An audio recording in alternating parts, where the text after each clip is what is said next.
Agra series করতে করতেই চলে এলো দিওয়ালি। মাঝখানে কয়েকটা দিওয়ালি শর্টসও আপলোড করা হয়ে গেল, কিন্তু আগ্রা সিরিজটাকে তো শেষ করতে হবে। এতগুলো ছবি তুলে রেখেছি আপনাদের দেখাবো বলে। এই যে অংশটা দেখছেন, এটা শাহজাহানের তৈরি করা। শাহজাহানের একটা সাদা মার্বেলের মার্বেলের ওপর দুর্বলতা ছিল, জন্য তার তৈরি করা সব অংশই কিন্তু সাদা। তার যে অংশটা ছিল, তার দুপাশে তার দুই মেয়ের অংশ ছিল।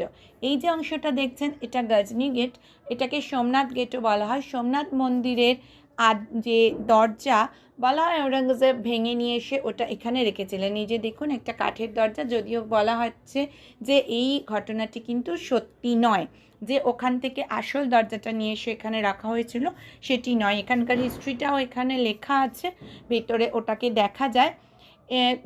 এই পুরো অংশটার যে ওপরের অংশটা দেখতে পাচ্ছেন, এই অংশটা পুরোটাই কিন্তু শাহজাহান এবং কিছুটা ঔরঙ্গজেবের তৈরি করা। এই পুরো ভেতরের যে মহলটা, এইগুলো